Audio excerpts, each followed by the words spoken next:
viendo?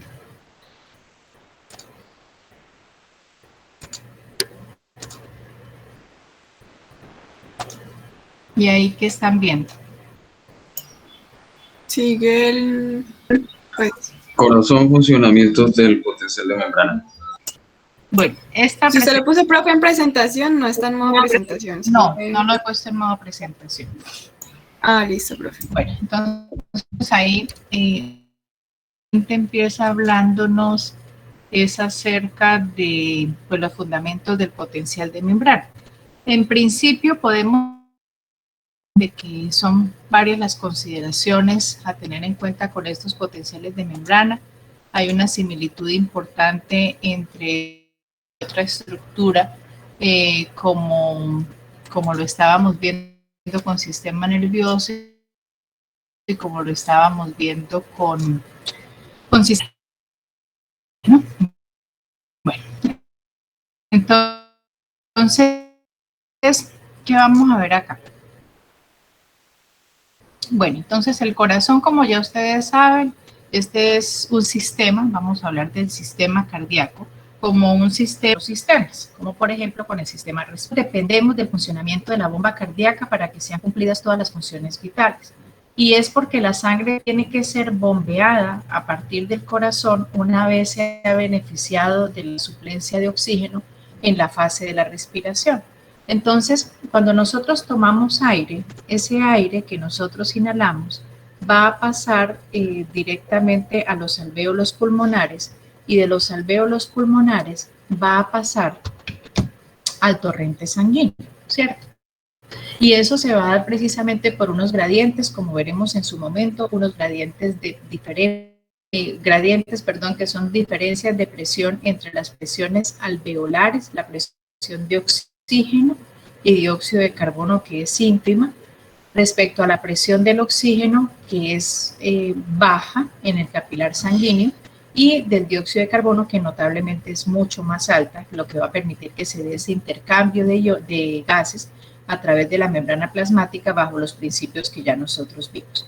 Entonces, ese capilar sanguíneo que pasó por el alvéolo dejó de ser un capilar venoso para convertirse en un capilar arterial, porque ahora lleva sobre la molécula de hemoglobina la saturación del oxígeno, y eso tiene que ser entregado a todos los tejidos del cuerpo, y el órgano que se va a encargar de entregarlo pues es este órgano que ustedes están viendo acá. Entonces, para que se complemente este funcionamiento, ustedes ya por anatomía conocen que el corazón es una estructura de una persona que básicamente pues del sentido externo al sentido interno. Entonces vamos a tener un epicardio, un miocardio, que es el músculo como tal, y un endocardio. Pero que ese corazón está envuelto por una membrana que va a tener unas características importantes. Es un tejido fibroso con fibras de colágeno que se llama el pericardio. Entonces el pericardio va a su vez estar compuesto por dos capas, un pericardio visceral y un pericardio parietal, ¿sí? Y existe un pequeño espacio entre estos pericardios y el músculo cardíaco como estructura compleja, epicardio, miocardio y endocardio, y eso es lo que se llama el espacio pericárdico. Normalmente este espacio pericárdico podríamos decir que se comporta como un espacio virtual. Sabemos que está, pero normalmente nosotros no lo podemos ver. Y hay una pequeña cantidad de líquido que va a estar en este espacio, que lo que va a hacer es evitar el frote o la fricción de estas con cada latido cardíaco.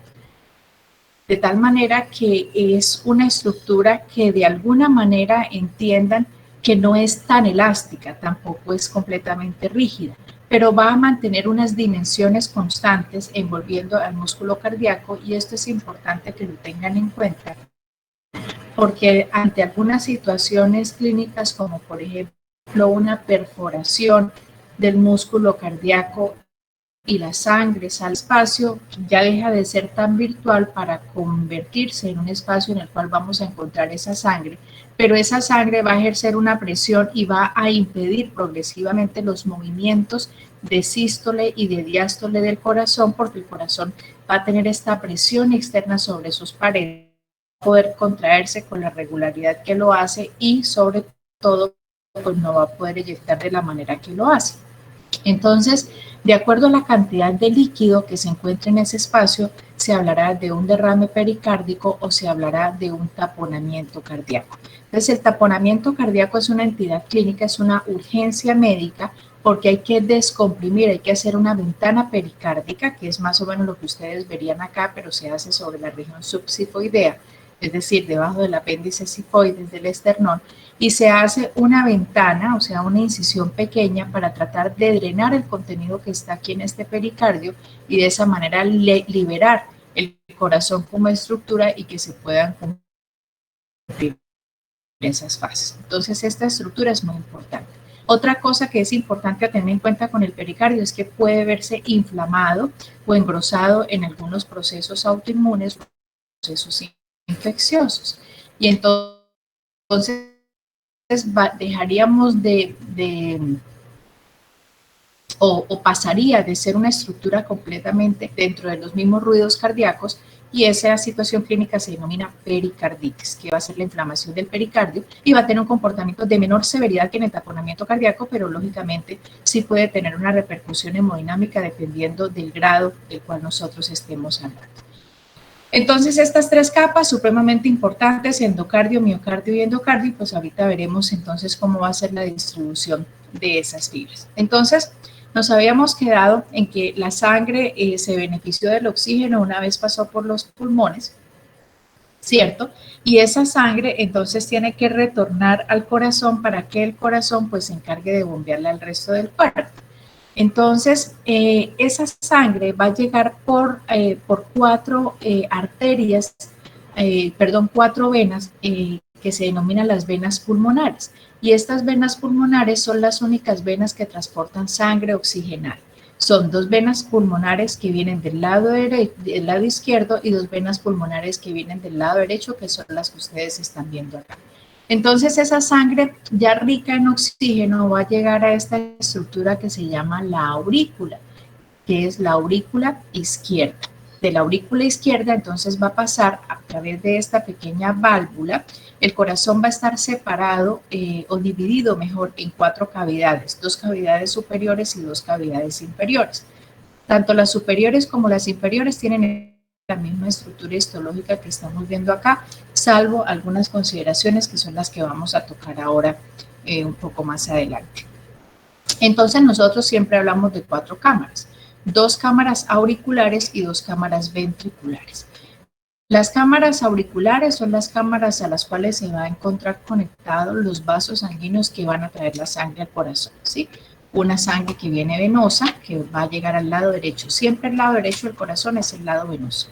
Y la otra sangre, que es la sangre arterial, va a llegar al lado izquierdo y aquí pues vamos a tener la sangre rica en oxígeno. Entonces, la sangre que está llegando a la aurícula va a pasar desde la aurícula hacia el ventrículo, pero ya un poco más adelante veremos que eso no es que pase como cuando ustedes abren la llave de una regadera y el agua simplemente cae. Aquí estas son unas cavidades que manejan una serie de presiones y esas son las presiones pues que de la ISAR análisis juiciosos gracias a los algoritmos que nos arrojan los monitores y podemos conocer pues de la manera más precisa que la tecnología nos ha permitido el estado hemodinámico de un paciente. Entonces, aquí tenemos estas válvulas. Estas válvulas van a estar compuestas por un tejido fibroso. Esas válvulas no tienen esta composición tisular, no tienen esta composición histológica. Es un tejido fibroso y eso tiene una explicación desde lo anatómico y desde lo fisiológico porque se comportan como un aislante eléctrico. Aquí vamos a ver que hay unas estructuras muy importantes que son las que se encargan de generar esa ritmicidad eléctrica en el corazón, que en algún momento les decía que desde la cuarta semana se desarrolla esa pequeña estructura que se denomina el nodo sinusal.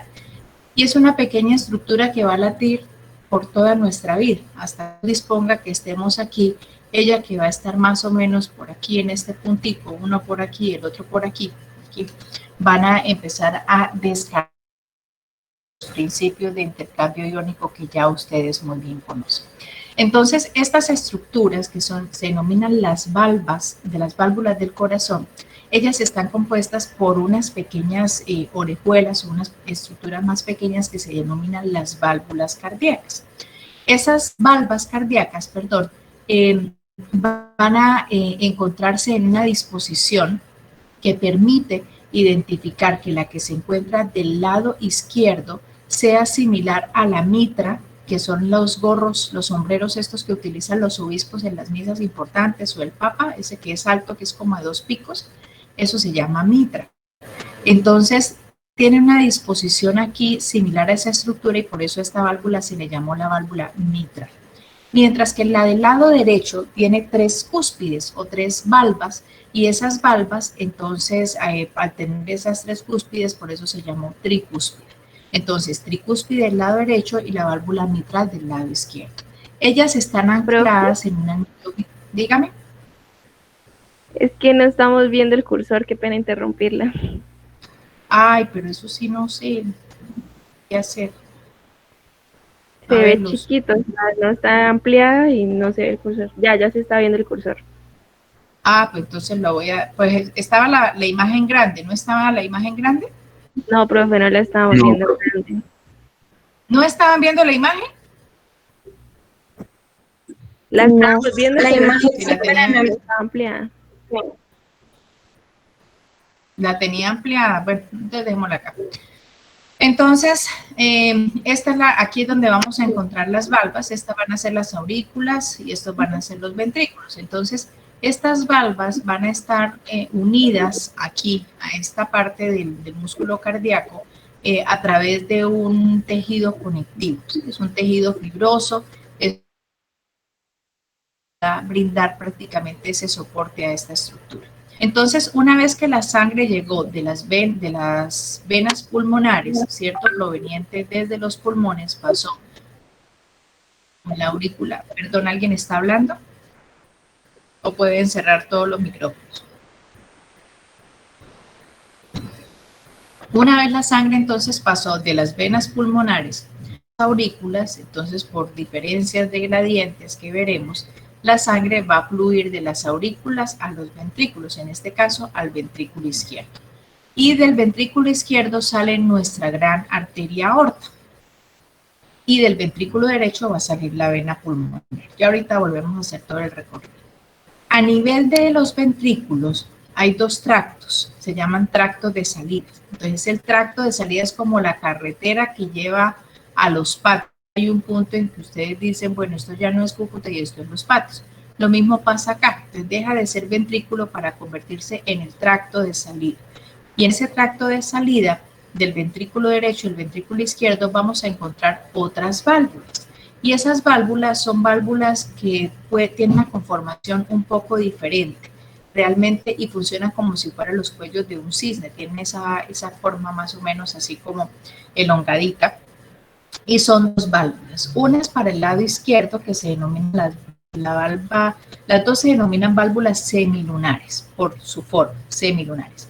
La del lado izquierdo se denomina válvula semilunar aórtica o normalmente la denominamos la válvula aórtica y la del lado derecho se denomina válvula semilunar pulmonar o normalmente la llamamos válvula pulmonar. Entonces, una vez se da la contracción del ventrículo, la sangre va a salir disparada o mejor eyectada desde la cavidad ventricular izquierda hacia la arteria aorta y esa es la flecha que ustedes están viendo acá. Esta arteria aorta es la arteria más importante que tenemos en el cuerpo. Es una arteria que va a tener 3 segmentos. El primero de ellos es la aorta ascendente, que es esto que estamos viendo acá, que es desde que pasa del tracto de salida hasta que forma este arco que ya se llama el callado de la aorta o el arco de la aorta, que sería el segundo segmento, y donde va a dar sus primeras ramas la arteria braquial y las arterias que van a ir directamente hacia la cabeza, cuello, miembros superiores y cabeza. Y luego la arteria vuelve a curvarse y vamos a tener entonces acá esta parte que es el callado, Así es como se llaman los bastones. Esa curvatura que tiene el bastón donde uno lo agarra, eso es un cayado. Y ustedes encontrarán en la literatura, sobre todo, que mencionan a los bastones como cayados. Por esto se llama el cayado de la aorta. Y tenemos entonces la porción que va hacia abajo, que se denomina la porción descendente.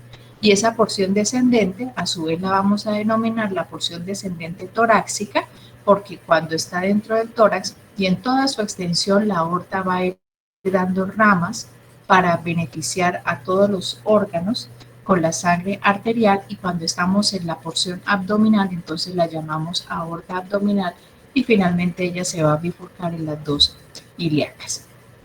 Y de esa manera es como se va a ir dando la irrigación sanguínea a todo el cuerpo.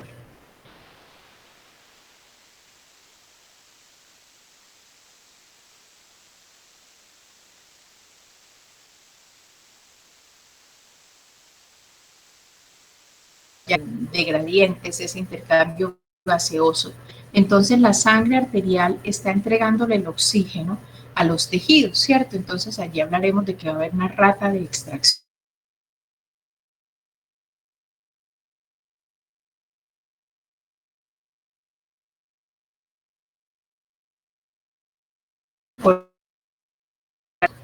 Entonces la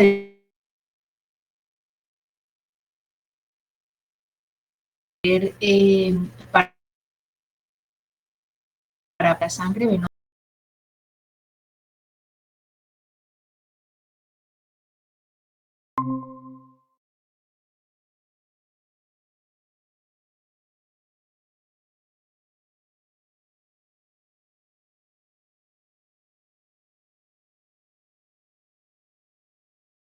de oxígeno que todavía continúa transportándose, ¿no?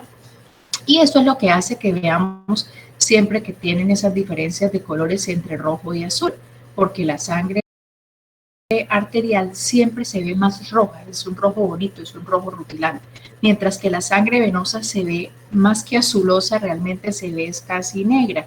Sobre todo se los digo ahorita que pasamos por COVID, en toda esta cantidad de pacientes que tuvimos que manejar, y cuando tomaba muestras de gas, desafortunadamente no era prácticamente mucha entre una muestra arterial y venosa, pues porque todo estaba desaturado. Entonces, que era pues parte de la fisiopatología de la enfermedad. Entonces el tejido se beneficia, toma esa cantidad de oxígeno, y la sangre entonces a cursar a través de esos capilares venosos. Esos capilares venosos se van a ir agrupando y van a formar las vénulas, y esas vénulas entonces van a ir confluyendo en vasos más sanguíneos, más gruesos, perdón, que van a ser las venas, y esas venas finalmente van a confluir en unos grandes vasos que se van a denominar la vena cava inferior, que es la que se va a encargar de recoger esa sangre venosa del tronco y las extremidades inferiores, y lo mismo va a suceder en la parte superior del cuerpo, cabeza, cuello y extremidades superiores, a través de la vena cava inferior. Estas dos venas cava, superior e inferior, van a llegar a la aurícula derecha. A la aurícula derecha, entonces van a llegar con la sangre venosa, y esta sangre venosa, de la misma manera que lo vimos con el lado izquierdo, entonces por diferencia de presiones van a llegar acá a la aurícula. Esas diferencias de presiones harán que esta válvula, que se llama la válvula tricúspide, se abra, y al abrirse esa válvula tricúspide, entonces esa sangre venosa va a pasar hacia el ventrículo derecho, y del ventrículo derecho, a través de las válvulas semilunares, en este caso pulmonares, va a pasar a la arteria pulmonar, que es la única arteria de nuestro cuerpo que se encarga de transportar sangre venosa. Y esa arteria pulmonar entonces va a llevar la sangre hacia los pulmones para que ponerse en contacto directamente a nivel de los alvéolos pulmonares, y por esas gradientes de presión, aquí como las presiones de oxígeno es baja y de dióxido de carbono es alta, 40 y 45 respectivamente, frente a una presión de 100, que es la que va a encontrar en el alvéolo, y una presión muy bajita del alvéolo respecto al dióxido de carbono, pues entonces de esa manera se va a dar el transporte o la transferencia de oxígeno y dióxido de carbono en los dos sentidos a nivel de los alvéolos, y vuelve nuevamente entonces esas capilares venosos pulmonares dejan de ser venosos pulmonares para convertirse en arteriales pulmonares y van a traer entonces a través de las 4 venas pulmonares, 2 derechas y 2 izquierdas, la sangre a la aurícula izquierda, y esa es la manera como se repite. Cada vez que sucede un ciclo cardíaco, y ese ciclo cardíaco pues tiene una repercusión importantísima porque eso es lo que nos da la vida. Entonces cada ciclo cardíaco va a estar compuesto por esa fase de sístole y esa fase de diástole. Sístole que va a corresponder a esa contracción que va a conseguir eyectar, sacar, empujar la sangre desde los ventrículos, por un lado hacia la aorta, sangre oxigenada, por otro lado hacia la pulmonar para que se oxigene, y la diástole que va a ser la fase de relajación, donde las fibras musculares se van a relajar. En la sístole voy a tener los eventos que ya ustedes conocen, mientras que en la diástole entonces se va a dar ese desacople de la actina y la miosina, el calcio suelta la troponina C, la I, la T, y va a pasar nuevamente entonces al retículo sarcoplásmico y de ahí nuevamente al torrente sanguíneo, como ya lo saben ustedes, y viene la fase de relajación y eso es lo que permite que se llenen nuevamente estas cavidades. Déjenme ver si por acá en YouTube tenemos rápidamente un video para que puedan ver esto y vamos afianzando aquí. ¿Están viendo la pantalla? No, profe. No, profe, todavía estamos viendo. Bueno, perfecto. Entonces ya les voy a poner acá. Entonces vamos a ver. Vamos a poner. Ciclo cardíaco.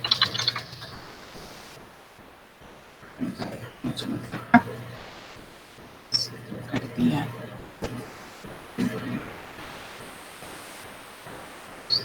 Y a veces uno encuentra unas cosas súper bonitas, pero no ciclo cardíaco me voy a poner acá.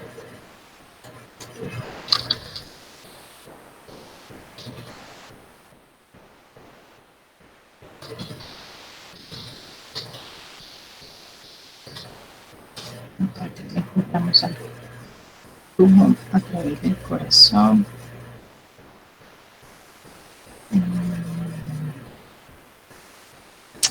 Aquí hay uno sencillito, creo que este va a ser.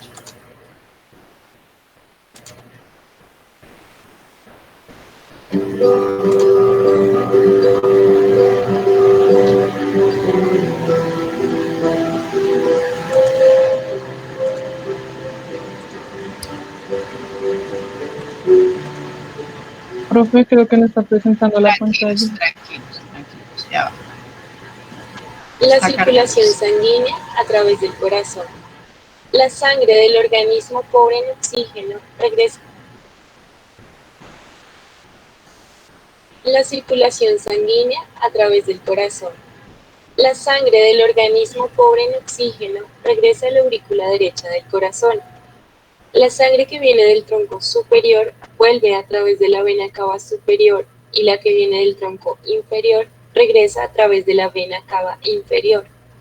Cuando la aurícula derecha se llena de sangre, se contrae, la válvula tricúspide se abre y la sangre se bombea al ventrículo derecho del corazón. Cuando el ventrículo derecho se llena, la válvula tricúspide se cierra para prevenir que la sangre fluya hacia atrás a la aurícula. El ventrículo derecho se contrae, la válvula pulmonar se abre y la sangre se bombea por la arteria pulmonar hasta los pulmones. La válvula pulmonar se cierra para prevenir que la sangre fluya hacia atrás al ventrículo. La sangre oxigenada de los pulmones regresa a través de las venas pulmonares a la aurícula izquierda del corazón. Cuando la aurícula izquierda se llena de sangre, se contrae, la válvula mitral se abre y la sangre se bombea al ventrículo izquierdo del corazón. Esto ocurre al mismo tiempo que la aurícula derecha, al otro lado del corazón, bombea sangre al ventrículo derecho.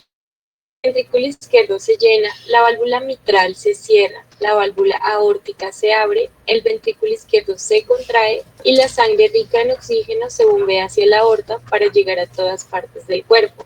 Esto ocurre al mismo tiempo que el ventrículo derecho, al otro lado del corazón, bombea sangre a la arteria pulmonar. La válvula aórtica se cierra rápidamente y previene que la sangre fluya hacia atrás al corazón. Mientras tanto, las aurículas se han llenado de sangre y el ciclo se repite.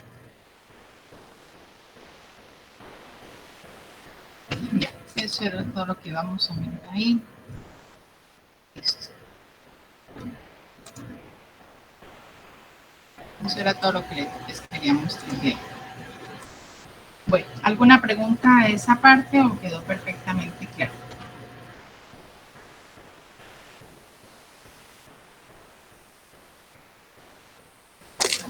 Hola. Quedó claro. Bueno, entonces eso es una parte muy sencillita. ¿Qué tenemos acá? Esto es una gráfica que les muestra a ustedes algo muy similar a lo que habíamos estado viendo. ¿Ahí ven la pantalla? Sí, señora. Sí, señora. Estábamos viendo con el músculo. Entonces miren ustedes la distribución de estas fibras. Miren ustedes que no son fibras que sean totalmente independientes, sino que son fibras que van a tener, van a ser de las células, perdón, que no van a ser independientes, sino que van a ser células de un mayor tamaño. Y estos van a ser los discos intercalares. Y estos discos intercalares, junto con las uniones similares a las que estábamos viendo anteriormente, que son las uniones tipo gap, estas uniones van a ser muy estrechas entre estas estructuras y eso es lo que va a permitir que una vez se genere ese impulso eléctrico, pues pueda transmitirse a una gran velocidad, con mucha rapidez, por todas las células del músculo cardíaco y de esa manera pues permitir precisamente la contracción al unísono. Esta gráfica les permite a ustedes conocer cómo es la distribución de esas fibras. El músculo cardíaco como tal no es un músculo que tenga una distribución plana como lo estamos viendo acá. Esta es la disposición de las fibras. Y estas fibras pues van a funcionar de una manera interesante, que van a ser como un sin sitio, es decir, que van a estar tan unidas, así como veíamos ayer o antier en la unidad unitaria visceral, que están tan pegaditas entre ellas mismas y esas uniones permiten que pueda pasar los iones a uno y otro lado y de esa manera generar la fase de despolarización total de la estructura. No podemos asumir que en el músculo cardíaco esta gráfica va a corresponder a cómo se visualiza la disposición de las fibras, porque la disposición de las fibras, como nos lo muestra esta gráfica, es una disposición bastante interesante y muestra cómo las fibras endocárdicas van a tener una distribución en un sentido diagonal, mientras que las fibras epicálicas van a estar localizadas de una manera contraria a las endocárdicas, pero lo quiero que le presten mucha atención. Miren ustedes que siento una estructura, es como si terminara envolviendo. Miren ustedes la distribución de estas fibras. Y esto es muy notorio principalmente a nivel de la base del corazón para los dos ventrículos, que es como cuando, les voy a poner este ejemplo, ustedes tienen una toalla mojada. ¿Ustedes cómo consiguen que salga más agua de la toalla? Si la mantienen de una manera vertical y van apretando con sus manos como si fuera un ordeño, o si tuercen la toalla. Torciéndola. Entonces traslademos eso a fuerza. Entonces, digamos que el resultado final es que yo pueda sacar el agua de la toalla, ¿cierto? Entonces, al generar esa torsión, que es más o menos lo que ustedes están viendo acá, yo voy a conseguir para esta fase, que va a ser la fase de la contracción, mayor efectividad. ¿Y mayor efectividad en qué? En poder expulsar, en poder contraer esas fibras. Y esto tiene una connotación importante cuando hablamos del acortamiento máximo de la fibra, que es a 2.2 micrómetros. Y es precisamente esto, bajo la ley del Frank-Starling, la que le va a dar esa característica a este músculo cardíaco y permite que pueda hacer una eyección mucho más efectiva. Entonces, esta parte es muy importante para que la tengan en cuenta. Esta distribución de las fibras, eso es lo que va a permitir que esas contracciones sean mucho más efectivas. Esta gráfica, bueno, ahí nos adelantamos un poquito en el texto, pero esta gráfica pues nos está mostrando realmente los potenciales de acción, que van a ser potenciales de acción donde la característica de la curva va a diferir un poquito si estamos hablando que se llaman las fibras de Purkinje respecto a otras fibras que se llaman las fibras del músculo ventricular como tal. Vamos a, es que esto tiene mucha, que no me gusta ya tanto, que tiene tanta, tanto texto, que ya no me gusta tanto. Bueno, entonces vamos a hablar un poquito acerca de este sistema eléctrico del corazón. Entonces, ya vimos de manera general la distribución de las fibras, ya sabemos por anatomía cuáles son las características de esta estructura. Entonces tenemos dos estructuras superiores, dos estructuras inferiores. Bueno, en embriología ustedes ya se la conocen muy bien. Resulta que a nivel o desde la cuarta semana de gestación, como les estaba diciendo un poco antes, cuando embriológicamente pues está dando toda esta formación, a nivel sitio de desembocadura, y eso tienen que aprendérselo muy bien, vamos a tener el desarrollo de una estructura que es una estructura eléctrica automática. Automática porque a partir de ese momento empieza a latir de manera espontánea. Ella no se para, al menos que haya alguna situación que altere la morfología de esta estructura. Ni siquiera un proceso infeccioso, por muy severo que sea, puede llegar a alterarla. Sí se puede alterar la hemodinamia, sí se puede llegar a afectar, pero tiene que estar más relacionado con sistema nervioso como para que podamos decir que esto se afectó, o sencillamente pues ya por un deterioro propio de la edad.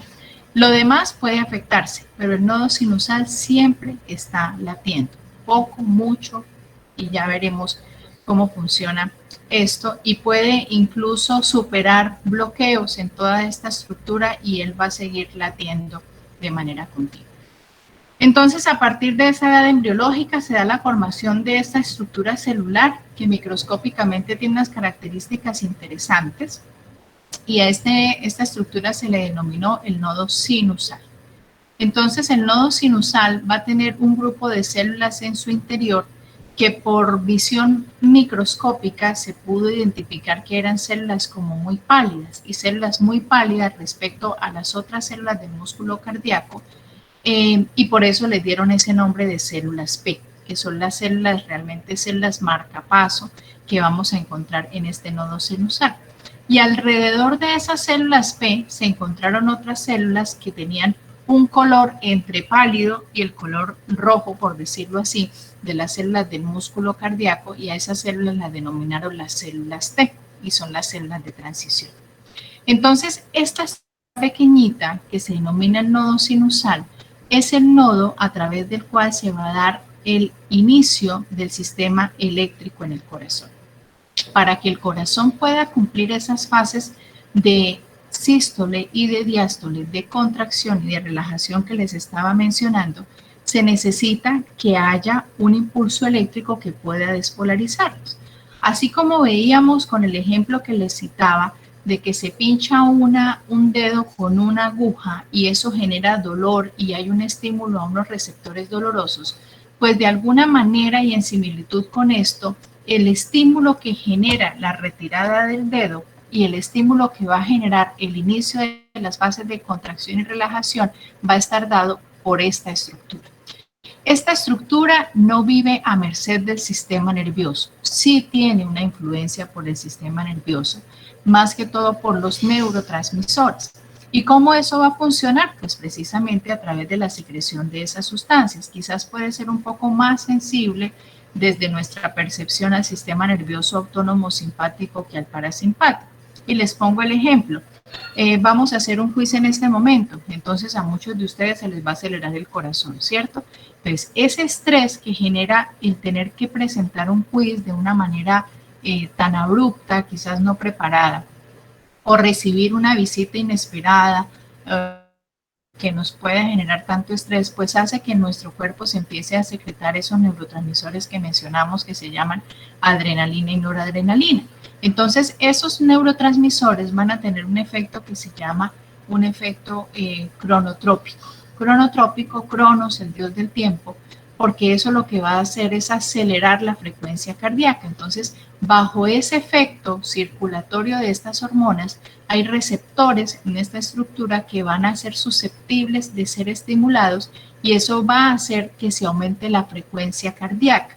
No necesariamente la fuerza de la contracción y la fuerza entendida acortamiento de esa fibra o en la elongación máxima de esa fibra, sino solamente la frecuencia de la contracción cardíaca. O, por ejemplo, cuando nos acostamos a dormir y tenemos un sueño profundo y placentero, entonces en esa condición el sistema nervioso que va a estar comandándonos es el sistema nervioso parasimpático.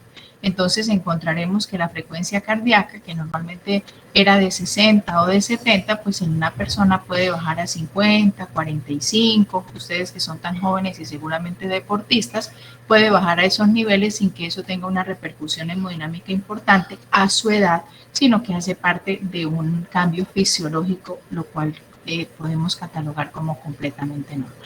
Entonces, este nodo sinusal que se encuentra aquí, él está más del lado derecho del corazón.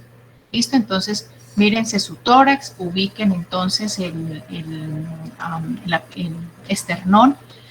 Entonces, él va a tener una forma, nunca vean el corazón, hay que aprender a ver con ojos tridimensionales todas estas estructuras. Ahorita buscamos otro video.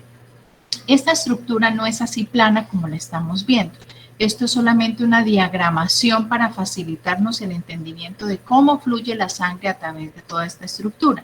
De hecho, así sentaditos como ustedes están, del lado izquierdo, lo que tienen realmente enfrente de su tórax es la aurícula derecha y el ventrículo derecho. Y recuerden la disposición de las fibras, así como medio volteaditas, y hacia atrás tengo la aurícula izquierda y más hacia atrás y hacia el lado izquierdo, o sea, casi tirando hacia la línea axilar media, tengo la punta del corazón. Entonces, como si volteáramos el corazón en este sentido.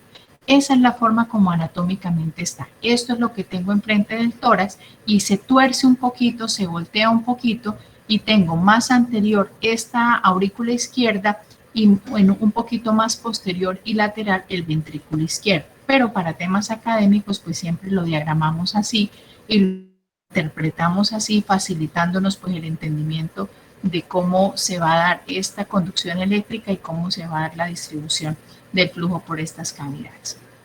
Entonces, la gran parte de este enramado eléctrico del corazón lo vamos a tener localizado en el lado derecho del corazón. Entonces, el nodo sinusal va a dividirse en cuatro tractos, ¿sí? Que no son otra cosa que unos cablecitos, así como los cablecitos de la corriente de luz. 4 cablecitos. Tenemos entonces un tracto internodal, va a ser mucho más anterior, uno medio, pues que ya su nombre nos lo dice, que va a estar como en la parte media, y otro que va a ser el tracto posterior. Y hay otra rama. Estos 3 tractos van a estar también del lado derecho, pero hay una ramita que sale que le va a ir a dar la inervación, bueno, le va a dar, no es inervación del sistema nervioso, le va a dar la transmisión eléctrica mejor a la aurícula izquierda, porque la aurícula izquierda claramente también se tiene que contraer. Todas las estructuras del corazón se contraen, excepto el esqueleto fibroso, que es el que está por el que está compuesto las válvulas auriculoventriculares. Ellas no están sujetas a ninguna contracción, sino que ellas van a actuar en respuesta a la contracción del músculo cardíaco. Entonces tenemos este haz que se llama el haz de Bachmann, y el haz de Bachmann es el haz que le va a dar esa transmisión eléctrica a la aurícula izquierda.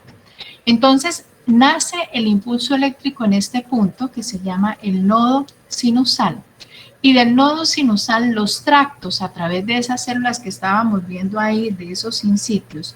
Entonces esa transmisión, que en estas estructuras son mucho más rápidas, es mucho más veloz que cualquiera otra que podamos conocer, entonces todas ellas van a confluir en un nodo, y este segundo nodo, pues esta gráfica no lo muestra así, pero realmente si lo tengo aquí más derecho, aquí lo voy a tener un poco más izquierdo, siendo derecho, pero más hacia el lado izquierdo. Y vamos a encontrar este segundo nodo que se llama el nodo aurículo-ventricular. El nodo sinusal está localizado en el punto de desembocadura de la vena cava superior. Nodo aurículo-ventricular o nodo atrial, así como el atrio de la iglesia. ¿Qué es el atrio de la iglesia? Es lo que está antes de la iglesia, ¿cierto? Entonces, queriendo decir que esta va a ser la iglesia. Entonces, el aurículo ventricular va a estar entre las aurículas y los ventrículos y va a estar justo en esta estructura que vamos a denominar el tabique interventricular. Pero este nodo va a estar sobre el tabique interventricular ligeramente más hacia el lado izquierdo. Entonces, de este nodo aurículo-ventricular se va a desprender una pequeña rama eléctrica que se va a denominar el haz de His, que es este que ustedes alcanzan a ver por acá, no le veo el nombre como tal. Bueno, haz con Z y His con S, perdón, haz de His. Y este haz de His, que tiene un trayecto muy pequeñito, pero que en el electrocardiograma lo podemos identificar, se va a dividir en dos ramas, dos grandes ramas que va a ser la rama del haz de His del lado izquierdo y la rama del haz de His del lado derecho. Y simultáneamente con esto, este haz de His va a continuar ramificándose en unas fibras mucho más pequeñitas que se llaman las fibras de His-Purkinje. Y esas fibras de His-Purkinje son las que finalmente se van a meter allá entre todas las células de los miocitos, porque estas, digamos, son las ramas más gruesas. Pero esas fibras de His-Purkinje van a ser las más delgaditas y ellas son las que van a continuar dándole la transmisión eléctrica a todas las células que vamos a encontrar dentro de este músculo ventricular.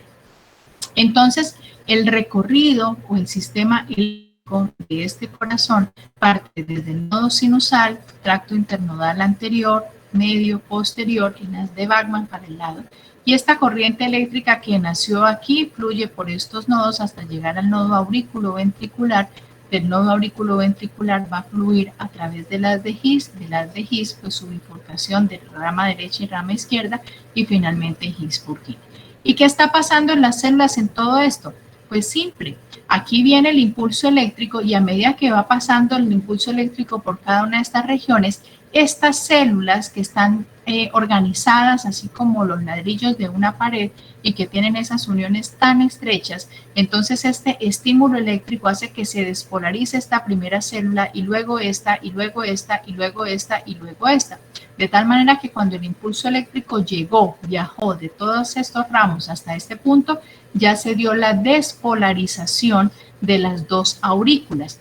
Primero una, luego la otra, pero es tan sutil la diferencia en milisegundos entre una y otra que prácticamente son perceptibles, pero pues por laboratorio se sabe que dada la distribución de estas fibras de este lado, pues claramente vamos a tener una despolarización más temprana en esta que en esta, siempre y cuando no hayan unas alteraciones desde lo estructural que suelen presentarse en algunas patologías como la hipertensión pulmonar, como la cardiomiopatía dilatada, por Chagas o por cualquier otra razón.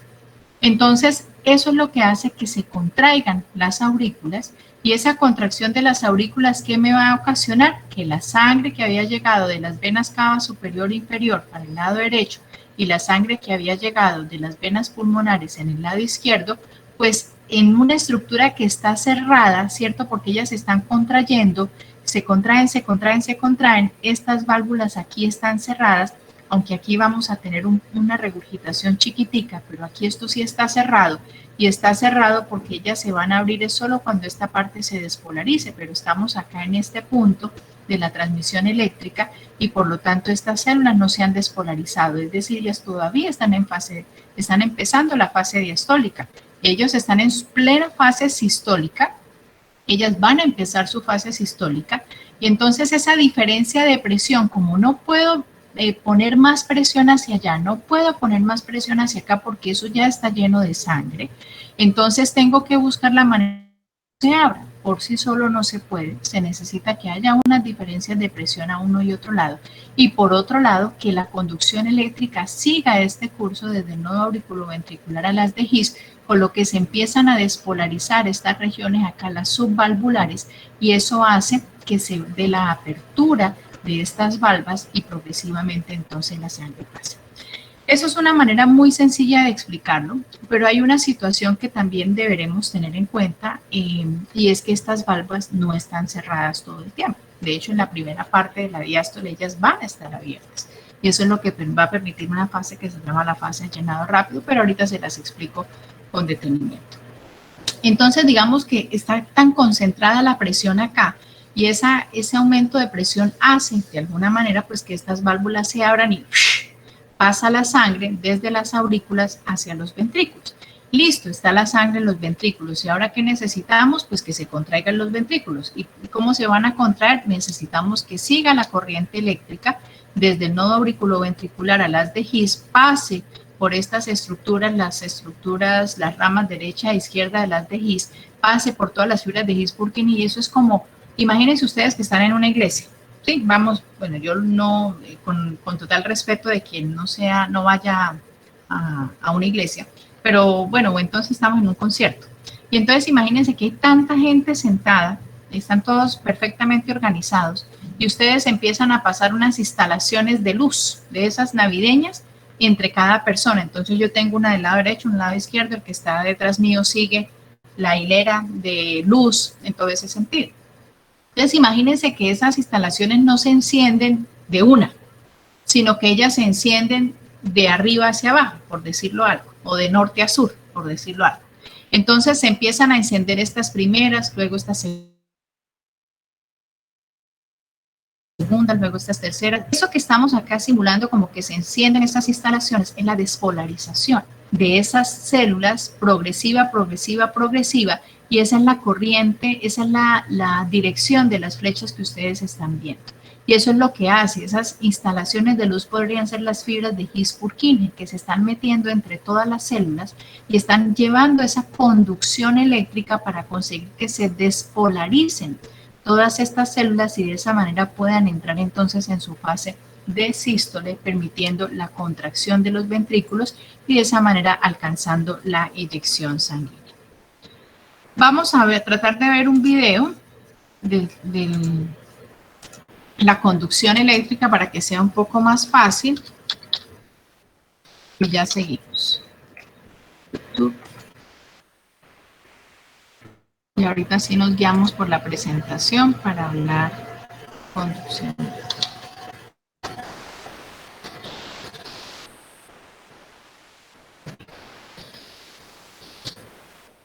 Vamos a ver este paso a paso que dice.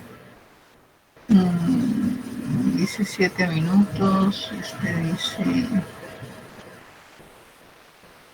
No dice tiempo. Este es como cherry, me parece que este era como cherry. Bueno, vamos a ver este que es el primero que sale, y yo asumo que el primero que sale es porque tiene muchas vistas. Las buenas elecciones son a prueba de todo, como Colorfix, que es a prueba de trans. Hola, ¿qué tal? Soy el Dr. Sanausi. En este vídeo quiero hablar sobre el sistema de conducción eléctrico cardíaco. Ya hablé sobre el tema en los vídeos iniciales porque era un concepto interesante para poder entender la distribución de los vectores eléctricos y cómo estos se traducían en el electrocardiograma, en las diferentes derivaciones.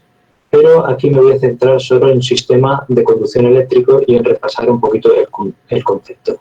En la animación se ve muy claramente, no hace falta explicarla mucho, ya se ve que desde la parte superior hay un marcapasos natural que va generando un impulso eléctrico de forma periódica que se va transmitiendo de forma sincronizada hacia el resto del corazón. ¿Esto qué permite? Pues permite activar el músculo cardíaco, el miocardio, y que así se pueda bombear la sangre hacia todo el cuerpo y para que cumpla sus funciones el sistema cardiovascular. Utilizar este dibujo para explicar un poquito más específicamente el sistema de conducción. Pues hemos dicho que el impulso eléctrico se transmite por el corazón y lo que hará será contraer la musculatura cardíaca para que impulse la sangre, la bombea al resto del cuerpo. Pero ¿en qué consiste este impulso eléctrico? Pues básicamente consiste en una despolarización de células progresivas, de células cardíacas. Esta despolarización consiste en que las células normalmente están cargadas negativamente y al despolarizarse su carga será positiva. Cuando hablamos de reacción es cuando volvemos al estado de carga negativa inicial. Entonces, esta despolarización en el corazón empieza a nivel del nodo sinusal, o NSA, que sería el nodo sinoauricular, que tiene una característica que es el automatismo. automatismo. No es el único lugar en el corazón en el que hay un automatismo, es decir, que se despolariza de forma periódica espontáneamente. Ya lo explicaremos en otros vídeos. Cuando falla el nodo sinusal, pues puede haber otros focos como el nodo auriculoventricular o la CGIS, diferentes en activarse otros marcapasos automáticos, ¿no? Entonces, el nodo sinusal lo que hará será actuar como marcapasos y a partir de aquí se empezará el proceso de despolarización. Es como si cayera una piedrecita en un lago y empezara a haber ondas que se transmiten, de célula a célula por una serie de uniones o de gaps eléctricos, de forma que estas ondas de despolarización se van transmitiendo hacia todas las células miocárdicas a este nivel, concretamente sería en las aurículas. Se considera que hay unas vías preferenciales a nivel de aurículas. Una sería el fascículo OA de Bachmann, que iría hacia el ventrículo izquierdo, que es este de aquí. Aurícula izquierda, ahí se equivocó el señor. Y después tendríamos estas tres vías o tractos internodales, anterior, posterior y medio, que también serían vías preferenciales por las que se transmite más rápido el impulso eléctrico de despolarización, ¿no? A partir de estas, pues aquí se iría despolarizando las células miocárdicas adyacentes. Todo esto ocurre de forma sincronizada. El tema es que este impulso eléctrico llegará hasta aquí. Este es el nódulo o el nodo ventricular. El nodo auriculoventricular es importante porque aquí se produce un retraso del impulso nervioso.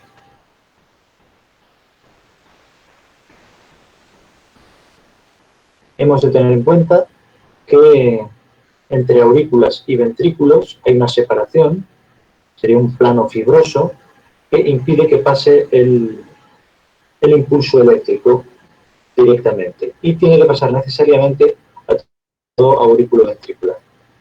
Al disminuir la velocidad de transmisión se produce este retraso y permite que se contraigan antes las aurículas que los ventrículos. Y esto es muy importante para que la sangre fluya de aurículos a ventrículos y después hacia el resto del cuerpo.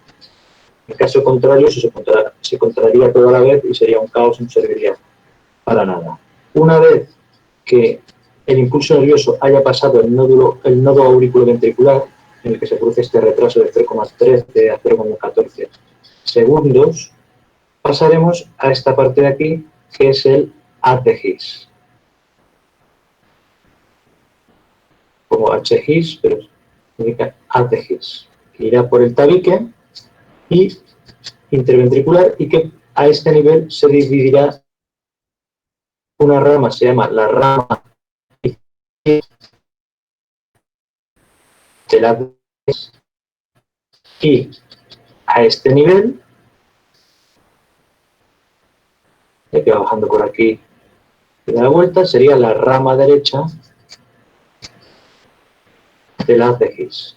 O sea, se divide en dos ramas y por ahí va el impulso nervioso. Esta rama izquierda del ATGIS, a su vez, se va dividiendo lo que llamamos división anterior y división posterior. La división posterior, como sería esta de aquí, y la división anterior sería esta de aquí, que es la división anterior.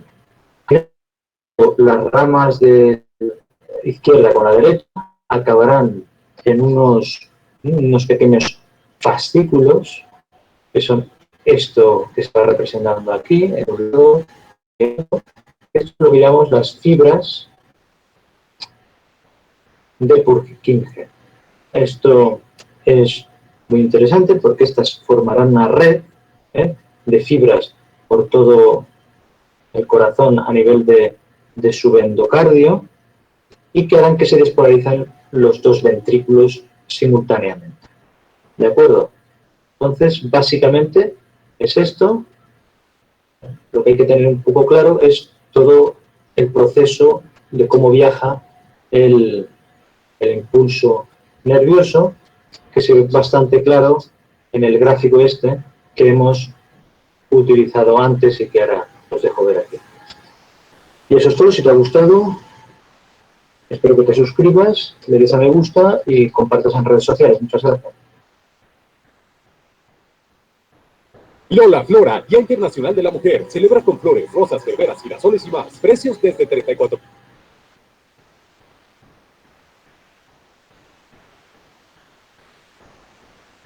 Su corazón es una máquina extraordinaria.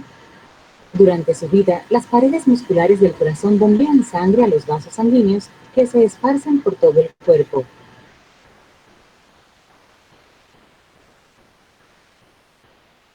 Su corazón tiene 4 cámaras. 2 cámaras superiores, llamadas aurícula derecha e izquierda. Su corazón tiene 4 cámaras. Miren la forma, ¿me están escuchando? Sí, señora. Sí, profe. Miren la forma que les estaba diciendo el corazón. Estas dentaduras que ustedes ven acá, esto va a ser para las arterias coronarias, circunfleja, coronaria derecha, coronaria izquierda, que está por allá atrás. Esta es la aorta, entonces por ahí empiezan a salir los 2 troncos, coronario derecho y coronario izquierdo. Y ellas a su vez se van a dividir en la descendente interventricular, descendente anterior, descendente posterior, circunfleja, rama marginal, y luego pues vienen las diagonales y todas las oblicuos marginales que ven ustedes acá, toda esta dentadura. Esto que están viendo ustedes acá, esta es la aurícula, ¿sí? Digamos que esta es la aurícula derecha por la forma como veo, aquí hacia atrás, o sea, del otro lado de la imagen tendré el ventrículo izquierdo, este será el ventrículo derecho. Y esto que vemos acá lo vamos a tomar como la aurícula derecha, y ven ustedes acá esta espuela que se desprende de la aurícula y esa es la auriculilla. La auriculilla realmente sirve para tener una cantidad de sangre ahí y en mi concepto para que se formen coágulos o trombos y que sean embolizados y ocasionar pues daños cerebrales, accidentes cerebrovasculares. Es básicamente, digamos que una situación muy frecuente que se presenta en la clínica con ellas. 2 cámaras superiores, llamadas aurícula derecha e izquierda, y 2 cámaras inferiores, llamadas ventrículo derecho e izquierdo, se contraen en un ritmo. Miren ustedes acá esta contracción tan bonita. Esta contracción, miren ustedes que es más anterior, el ventrículo derecho, y el ventrículo izquierdo es más posterior y más izquierdo, ¿sí? O sea, como más lateral izquierdo, perdón. Este va a ser la punta, esta va a ser el ápex. Ustedes van a ver acá, probablemente van a corresponder a las cuerdas tendinosas y su inserción los músculos papilares. Pero quiero que se fijen en el movimiento siguiendo la distribución de las fibras que les estaba mostrando en la otra gráfica. Y 2 cámaras inferiores, llamadas ventrículo derecho e izquierdo. Ay, me veo obligada a retroceder por algo. Derecha e izquierda. Y 2 cámaras inferiores. Aquí.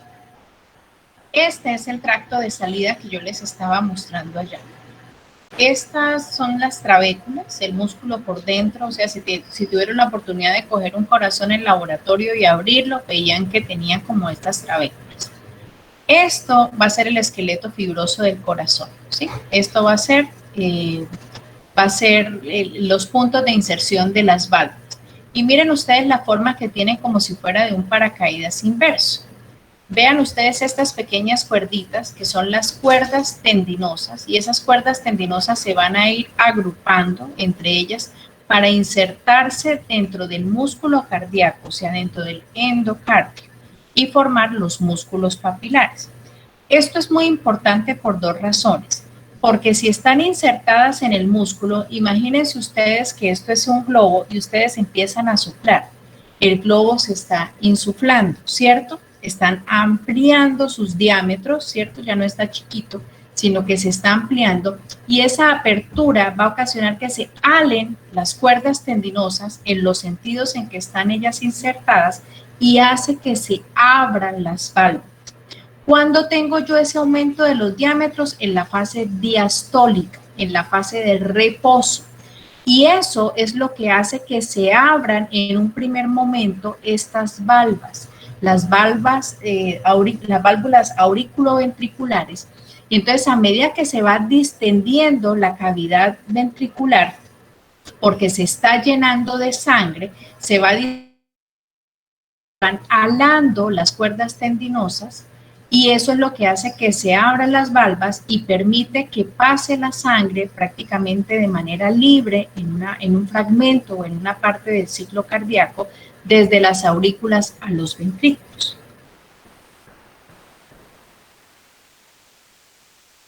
Derecho e izquierdo se contraen en un ritmo estable conocido como latidos del corazón. Durante un latido normal del corazón, la sangre de sus tejidos y pulmones fluye en sus aurículas, luego en sus ventrículos. Las paredes dentro de su corazón. Miren ustedes acá cómo se besan.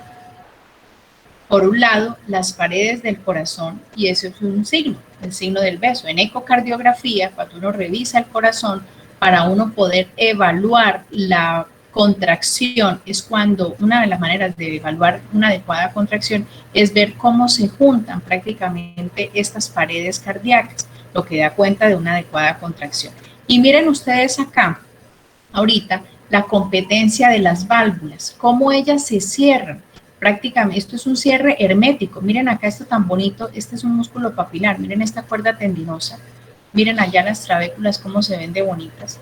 Y estas prácticamente se cierran y se cierran de manera hermética para que cuando venga la contracción del ventrículo, acá dentro de esto, no haya regurgitación de sangre a la aurícula, porque el punto de comunicación va a ser la válvula. Si yo tengo una válvula competente, no me va a fluir sangre. Lo máximo que puede hacer es que se abombe la válvula, pero no va a fluir sangre.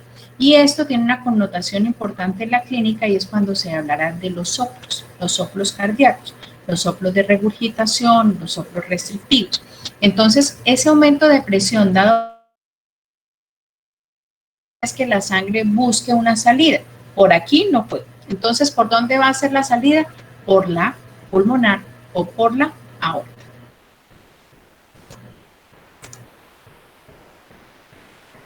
Las paredes dentro de su corazón, llamadas tabique interatrial e interventricular, ayudan a impedir que la sangre de los lados izquierdo y derecho se mezclen.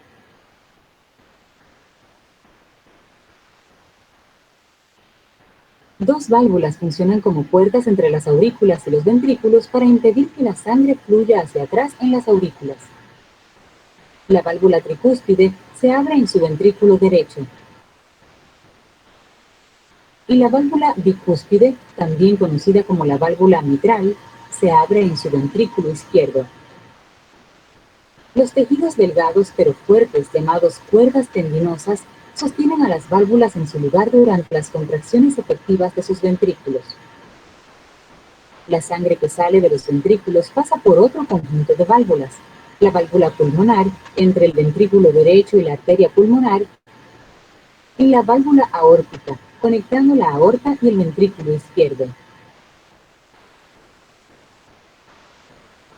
Con el fin de bombear la sangre con mayor eficiencia, su músculo del corazón, llamado miocardio, está dispuesto siguiendo un patrón único. El miocardio envuelve en la parte inferior de su corazón. Se doblan y ajustan en diferentes direcciones para empujar la sangre por su corazón. Cuando células especiales, llamadas células marcapasos, generan señales eléctricas dentro de su corazón, las células del músculo del corazón, llamadas miocitos, se contraen como grupo. Su corazón.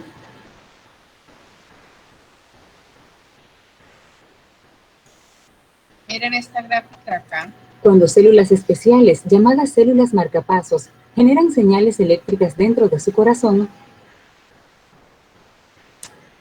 Mira, estas son las fibras de His-Purkinje y estas son las células, los miocitos cardíacos. Entonces miren ustedes la forma, veían ustedes allá en la segunda diapositiva, les mostraba que era como una especie de Y luego seguía ella sola y más adelante se vuelve a bifurcar y así sucesivamente formando como un sinsitio. Esto es lo impulso eléctrico, de tal manera que donde inicia el impulso eléctrico va a continuarse por la estructura para abarcarla en su totalidad. Las células del músculo del corazón, llamadas miocitos. Entonces miren que una vez viene el impulso eléctrico es cuando viene la contracción. Las células del músculo del corazón, llamadas miocitos, se contraen. Su corazón está dividido en dos mitades, derecha e izquierda, que trabajan juntas como una bomba doble. Sobre el lado derecho de su corazón, la sangre desoxigenada de los tejidos corporales fluye por venas grandes, llamadas la vena cava inferior y superior, hasta la aurícula derecha. Luego, la sangre viaja hasta el ventrículo derecho, que se contrae y envía la sangre fuera del corazón hasta los pulmones para recoger oxígeno y deshacerse del dióxido de carbono. Sobre el lado izquierdo de su corazón, la sangre rica en oxígeno de sus pulmones fluye por sus venas pulmonares hasta la aurícula izquierda. La sangre luego pasa a su ventrículo izquierdo, que se contrae y envía la sangre fuera del corazón a través de la aorta para alimentar las células y los tejidos.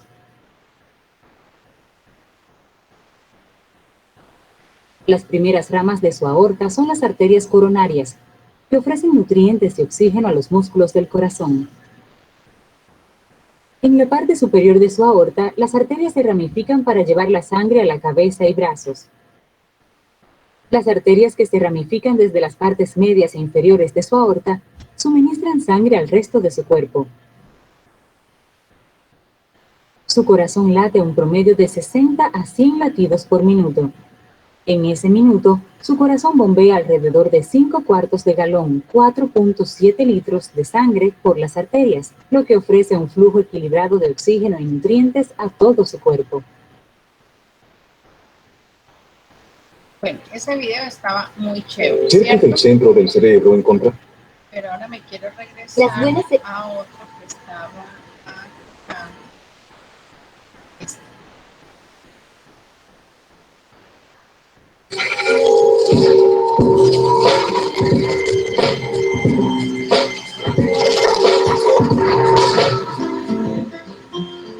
Bienvenidos a Escuela Online de Salud.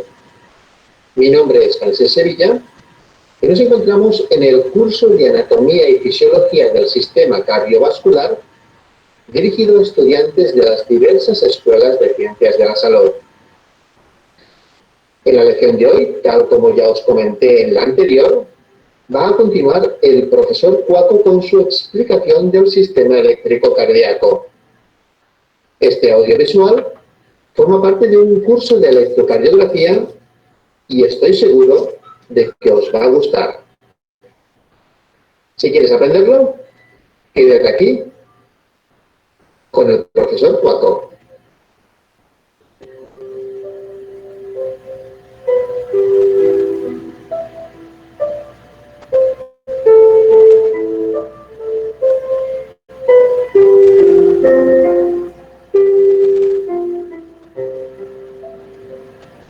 El corazón está dotado de un sistema especial para generar impulsos eléctricos rítmicos que producen la contracción del miocardio también de una forma rítmica. Este sistema permite conducir los estímulos rápidamente por todo el corazón. Cuando este sistema funciona correctamente, las aurículas se contraen aproximadamente una sexta parte de segundo antes de la contracción de los ventrículos, lo cual permite el llenado de estos antes de bombear la sangre hacia la circulación pulmonar y sistémica. El impulso rítmico normal se genera en una porción especializada de la aurícula derecha denominada nodo sinusal. Las fibras musculares de este nodo se conectan directamente con las fibras musculares auriculares, haciendo que todos los potenciales de acción que comienzan en este nodo sinusal se propaguen inmediatamente hacia la pared del músculo auricular.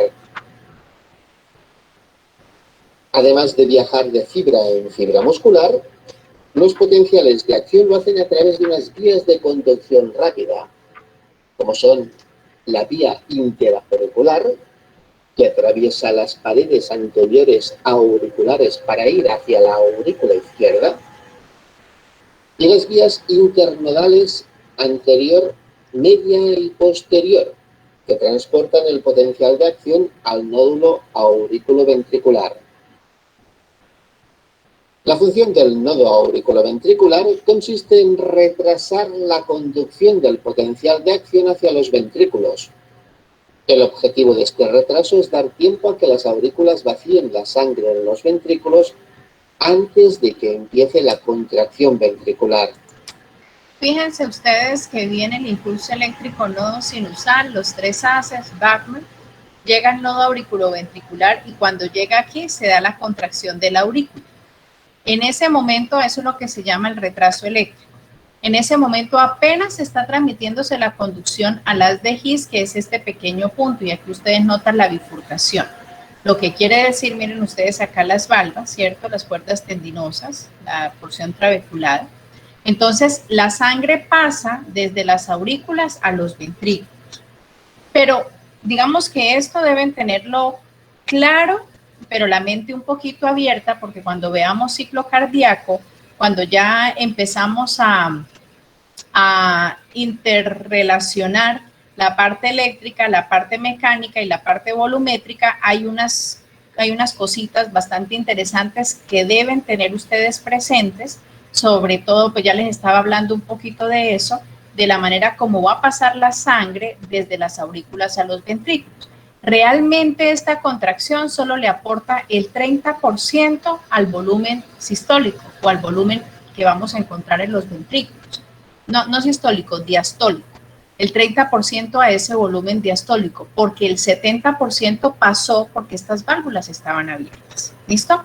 Entonces, estas válvulas van a estar abiertas una gran parte del ciclo cardíaco y van a estar herméticamente cerradas específicamente en la contracción para evitar que la sangre pase de las aurículas, de los ventrículos a las aurículas y de esa manera puedan seguir su tránsito a través de los grandes vasos. Esta ilustración muestra la organización del nodo auriculoventricular. Los números representan el intervalo de tiempo que transcurre desde el origen del impulso en el nódulo sinusal, 3 milésimas de segundo hasta llegar a un nodo auriculoventricular y posteriormente 12 milésimas para atravesar este nódulo y llegar al tejido de conducción ventricular, el denominado haz de His. Este haz de His transcurre por el interior del tabique interventricular de 5 a 15 milímetros. A partir de aquí se divide en 2 ramas, la izquierda y la derecha. Cada una de estas ramas se dirige hacia abajo, hacia la punta del ventrículo, dividiéndose en ramas más pequeñas. En concreto, la rama izquierda se divide en una anterior y otra posterior.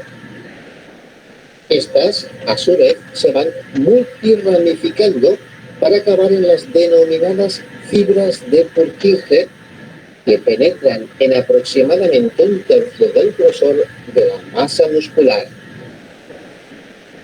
El potencial de acción continúa con las fibras musculares cardíacas que transmiten el impulso a las inmediatamente vecinas. Se genera la contracción ventricular y la consiguiente expulsión de la sangre hacia las circulaciones pulmonar y sistémica.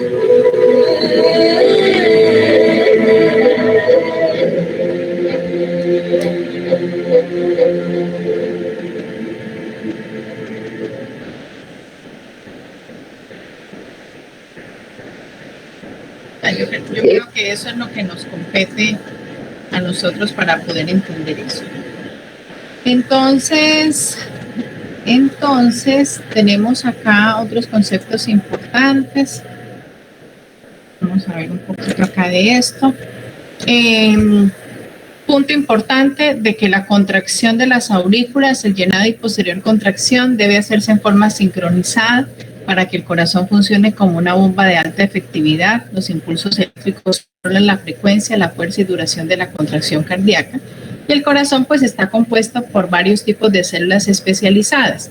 Esos grupos de células especializadas, entonces tenemos unas que van a formar el nodo sinusal, otras que van a formar el nodo que tienen características similares al nodo sinusal.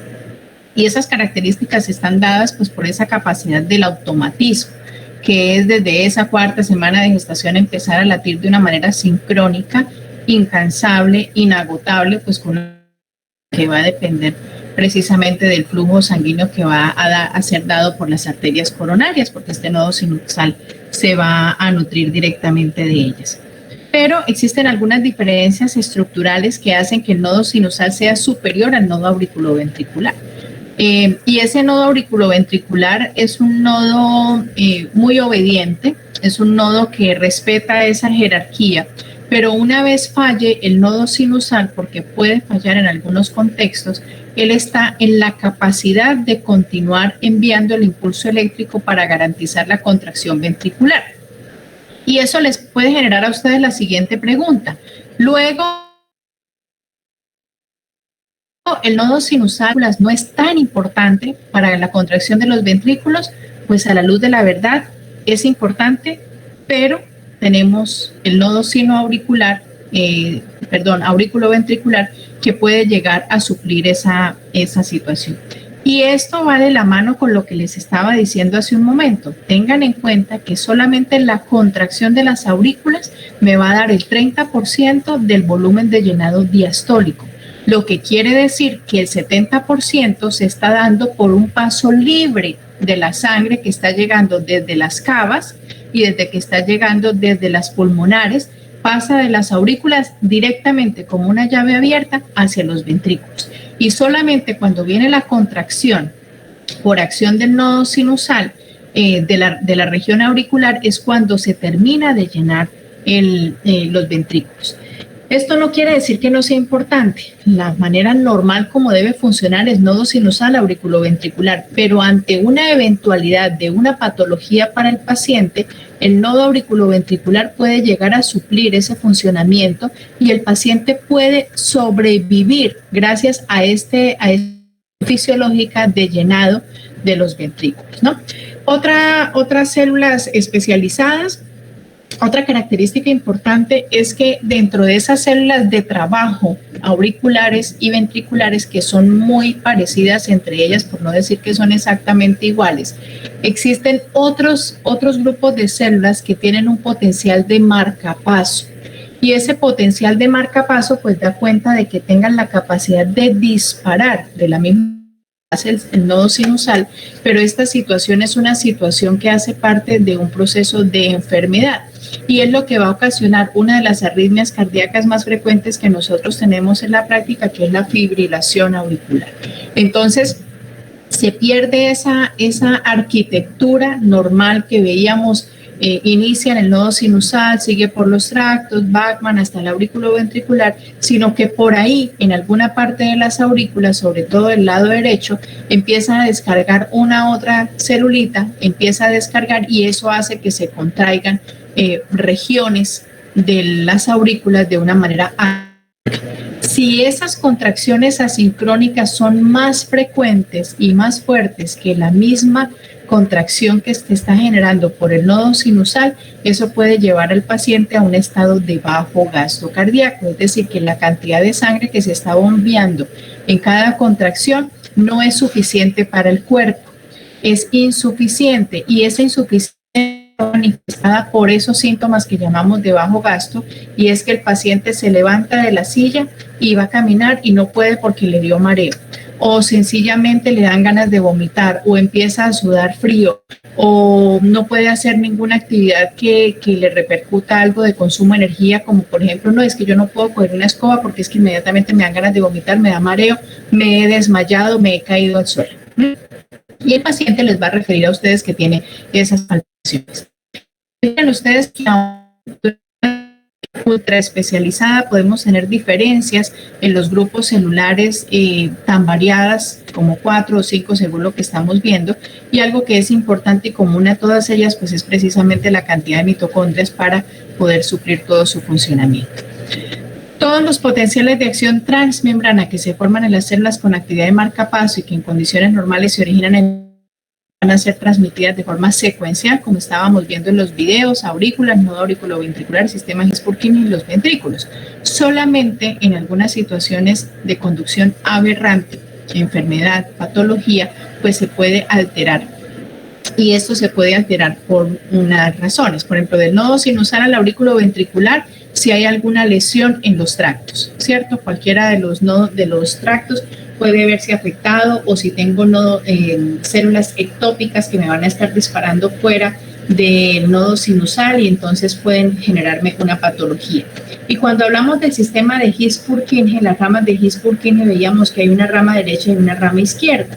Entonces, en estado patológico puede generarse un bloqueo dentro de la misma rama y la transmisión eléctrica llega hasta un punto, queriendo decir de que la otra parte pues no está funcionando de manera adecuada, y eso puede tener pues unas manifestaciones clínicas importantes para el paciente, serias e incluso que les comprometa la vida, principalmente cuando de los bloqueos estamos hablando del lado izquierdo sobre los del lado derecho. De hecho, casi todas las mujeres tenemos algún grado de bloqueo derecho. Las células cardíacas poseen continuidad eléctrica a través de los poros o las uniones intercelulares, lo que estábamos viendo, y eso es lo que permite pues que la señal eléctrica se transmita de esa manera tan eficiente en toda la extensión de los miocitos cardíacos y que puedan contraerse al unísono. Entonces, cuando hablamos de la generación del potencial de acción cardíaco, pues va a ser la suma de la apertura y cierre de las distintas poblaciones de canales iónicos, de la misma manera como ya lo hemos visto hasta ahora. Entonces, esto van a ser sobre todo canales de voltaje, dependientes de voltaje, así que los cambios que se generen en esos cambios de voltaje de esas grandes masas tisulares, es decir, de ese gran número de miocitos cardíacos dentro del corazón, pues van a poder ser reflejados a través de un examen que se denomina el electrocardiograma, que eso lo veremos más adelante. Y el electrocardiograma lo que hace es que es un estilete caliente. El equipo consta de un estilete caliente, bueno, eso es un principio físico que repasaremos, pero tiene un estilete caliente que va a plasmar sobre un papel encerado. O sea, el papel del electrocardiograma no es cualquier papel, es un papel que tiene unas características milimétricas importantes, generalmente es rosado, y es encerado porque una vez el estilete caliente se pone sobre él, empieza a trazarme como si fuera con un lapicero o con una tinta las diferentes ondas, y cada una de estas ondas pues me está representando cada uno de los eventos eléctricos que se están dando en el corazón. La onda P me va a representar la despolarización de las aurículas, un pequeño segmento que va a ser el PQ, que va a estar relacionado con ese retraso que estábamos viendo, ese retraso eléctrico que les dije, eso se ve en el electro, va a ser una línea isoeléctrica. Entonces, la distancia que existe entre esta onda y este complejo va a representarme ese retraso eléctrico que hay hasta que se inicia la contracción del ventrículo, que va a estar representado por 3 vectores, que son el vector Q, el vector R y el vector. Este es un vector alto, este es un vector grande y este es un vector un poco más pequeño.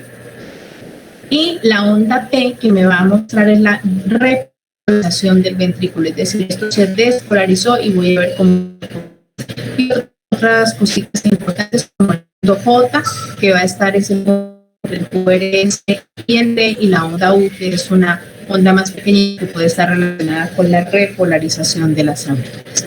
Entonces, el potencial de membrana a nivel de los miocitos cardíacos, entonces vamos a tener dos tipos de potencial. Uno, nodo sinusal, que es un potencial que va a depender más del calcio que del sodio, y eso pues va a generar, digamos que va a ser la explicación a la forma como se genera, se da el automatismo dentro de esta estructura, mientras que las células de trabajo auricular y ventricular sí vamos a tener el potencial de acción que ya hemos estado conociendo.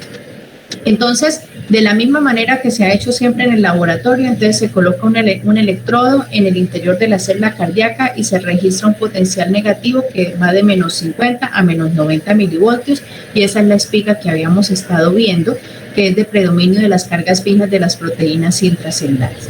Cada célula es protegida del medio extracelular por su membrana plasmática, que se llama también sarcolema, formada por lipoproteínas, por las que conocemos de permeabilidad selectiva, impermeable al agua relativamente, tiene un aislante eléctrico excelente que permite el paso de muy pocos iones y excluye moléculas solubles complejas como las proteínas. Y la base principal de ese potencial de membrana se deriva de ese principio que conocemos como permeabilidad selectiva a diversos iones, lo cual va a crear diferentes concentraciones en los medios intra y extracelular que va a conllevar a ese potencial eléctrico a través de esa membrana plasmática, originando las fuerzas pasivas que van a promover esos movimientos de iones, que son la de difusión proporcional al gradiente de concentración y otras que van a ser creadas por las fuerzas electromotrices proporcionales al gradiente transmembrana. Entonces, gradiente de difusión, entonces sodio más concentrado afuera que adentro, ¿cierto? Entonces ese es el gradiente de concentración. Y las fuerzas electromotrices, entonces una vez que ingresa el sodio al interior de la célula, entonces ya el interior de la célula es menos negativo, o sea, ya no estoy hablando de menos 90, sino ya estoy por ahí en menos 50, menos 55, tengo el punto umbral y eso va a generar entonces el movimiento neto a uno y otro lado de la membrana, y eso va a generar esta fuerza electromotriz que va a ser proporcional a ese gradiente de membrana. En las membranas celulares que tenemos, los poros. Esos poros van a estar compuestos de moléculas de proteínas que van a funcionar como canales iónicos, ya los conocemos. Estos canales iónicos pueden ser dependientes de voltaje y o tiempo. Aquí ya encontramos otra. Y esos van a ser de sodio, potasio, y miren aquí ya empezamos a mencionar con mayor frecuencia el cloro y el calcio debido a ese gradiente electroquímico, o por bombas que van a depender de la energía para operar contra estos gradientes de concentración. Y tenemos el ejemplo que va a ser la bomba de sodio, potasio, ATPasa, que me va a sacar la célula de ese estado de hiperpolarización para restablecer ese potencial de membrana a menos 90 milivoltios. Entonces, esas proteínas que son los canales iónicos, entonces van a abrirse en respuesta a los cambios de voltaje, y así los vamos a denominar como canales operados de voltaje, o bien pueden abrirse en respuesta a un neurotransmisor, y entonces aquí los llamamos como canales operados por receptor o de ligando. ¿Cuáles son los fundamentos electrofisiológicos del potencial de membrana en reposo? Entonces miren ustedes, en las células de trabajo, ¿cierto? Auricular, ventricular y en el sistema His-Purkinje tenemos el voltaje que ya habíamos mencionado. Tenemos que el nivel de reposo de la membrana va a ser de menos 80 a menos 90 milivoltios. Pero miren ustedes que en el nodo sinusal y en el nodo auricular, que deben tener unas características diferentes a estas células, porque ellas se tienen que despolarizar y repolarizar más rápido que el resto. De otra manera, pues no podrían ser los comandantes en jefe, porque si fueran iguales, pues ¿quién se va a despolarizar? ¿Cierto? ¿Quién va a dar esa orden? Entonces, característicamente, y esa es una de las bondades de esta fisiología, estos dos grupos celulares tienen unos potenciales mucho más bajos, ¿sí? O más altos, como los quisieran ver ustedes en la escala, de 60 milivoltios, o sea, esta es más negativa, a esta le cuesta más trabajo despolarizarse, ¿cierto? Si lo comparamos con esto, ella va a tardar menos tiempo en despolarizarse en respecto a esto, y eso es lo que hace que tengan ese automatismo y que sean mucho más rápidos. La diferencia del potencial transmembrana está íntimamente relacionado con los gradientes iónicos transmembrana. Entonces tenemos esto que ya habíamos visto cuando hablábamos del potencial de Nernst, hablábamos de la ley del potencial de Goldman. El potasio es 35 veces mayor en el medio intracelular que en el extracelular, eso lo teníamos claro. El sodio es 15 veces mayor en el extracelular que en el intracelular a nivel del corazón de estas células. El calcio libre intracelular es 20.000 veces más bajo que en el medio extracelular.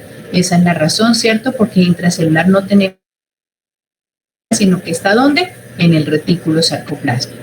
El cloro son 4 a 20 veces más altos en el espacio extracelular que en el intracelular, y la principalmente cloruro de sodio, y la intracelular es cloruro de potasio. En gran parte, los gradientes químicos son mantenidos por fuerzas electromotrices, por lo cual es de interés conocer el gradiente eléctrico necesario para mantener el gradiente químico. Y el potencial de equilibrio, en consecuencia, es ese potencial necesario de concentración tal que los iones puedan moverse en forma libre a través de la membrana, pero que la corriente neta generada de este flujo sea igual a ¿qué? A cero. Es decir, entró sodio, salió sodio. Entró potasio, salió potasio. De tal manera que el gradiente neto va a ser igual a cero. Y eso no significa que no se estén moviendo. Recuerden lo que les decía, esto no es una pared, esto no es una estructura estática. Por el contrario, es supremamente dinámica. Y es tan dinámica que lo que entra sale, de tal manera que cuando yo sacara esa igualdad, me daría el valor de cero. El equilibrio ocurre cuando no hay diferencia de energía, sea química o eléctrica, para el ion a través de la membrana. Y la dirección del movimiento iónico a través del canal es dominado por el potencial de equilibrio o ecuación de Nernst, que ya ustedes muy bien conocen. Los iones en solución difunden de regiones altas a bajas concentraciones y así pues van a disipar su energía química. La energía eléctrica se origina de la separación de cargas. La diferencia transmembrana maneja los iones cargados bajo el gradiente eléctrico, pero hay que tener presente que el flujo de iones es influenciado por el producto de permeabilidad y concentración. Y hay un concepto que ya habíamos tocado y es la conductancia, que es un término que describe la facilidad del flujo iónico a través de un canal en particular. Entonces recuerdan ustedes que la conductancia para el ion potasio es una conductancia mucho más alta respectivamente si hablamos del ion sodio. Y una de las situaciones era precisamente que teníamos una sustancia dentro del poro o del canal del potasio, que era la carbonilo oxidasa, que lo que hacía era deshidratar aún más al potasio que se había hidratado previamente, y eso era lo que facilitaba que él pasara, siendo 1000 veces más fuerte su conductancia respecto al ion sodio. Entonces, esa conductancia alta de un canal permite mayor flujo iónico para un voltaje determinado que un canal de conductancia baja. Y el equilibrio existe cuando las fuerzas eléctricas exactamente igualan y contrarrestan a las fuerzas químicas. Por ejemplo, el flujo de potasio bajo su gradiente de concentración es de adentro hacia afuera, ¿cierto? Porque tengo más potasio adentro de la célula que afuera. Así que su tendencia va a ser a moverse fuera de la célula, hasta que un exceso de carga se desarrolla para impedir el exceso de cationes, y en este punto, cuando la energía eléctrica y la química son exactamente iguales, pues no va a haber flujo neto de corriente a través de la membrana y los iones de potasio se van a encontrar en equilibrio. Entonces, ya conociendo este potencial de Nernst, que es el potencial de equilibrio, para membranas que tengan esas características de selectividad a un determinado ion, la concentración de este dentro y fuera de la célula, la selectividad del voltaje y la dependencia del tiempo de los canales iónicos en la membrana celular, el comportamiento de la célula podrá ser entonces predeterminado, o sea, se va a saber cómo va a funcionar ese movimiento a través de esa membrana. Solo cuando un solo tipo de canal iónico se abre, el flujo iónico es selectivo y maneja el potencial de membrana de la célula hacia su propio potencial de equilibrio. Los canales selectivos de sodio entonces permiten el ingreso pasivo de iones sodio e impulsan el potencial de membrana hacia su potencial de equilibrio, que es de más 42 milivoltios. Lo mismo van a hacer los de calcio, impulsando el potencial de membrana en el interior a más 50 milivoltios, que es su potencial de equilibrio. Los de potasio permiten la salida del potasio y están buscando su propio potencial de equilibrio, que es menos 94 milivoltios. Y los de cloro pues van a tratar de llevar el potencial de membrana hacia menos 45 a menos 65 milivoltios. Bueno, vamos a dejar hasta ahí. Espero que les haya quedado más o menos claro esto. Es un poquito enredado al comienzo, pero es uno de los temas más bonitos que ustedes van a ver dentro de la fisiología cardíaca. ¿Tienen alguna duda, pregunta, inquietud hasta ahí?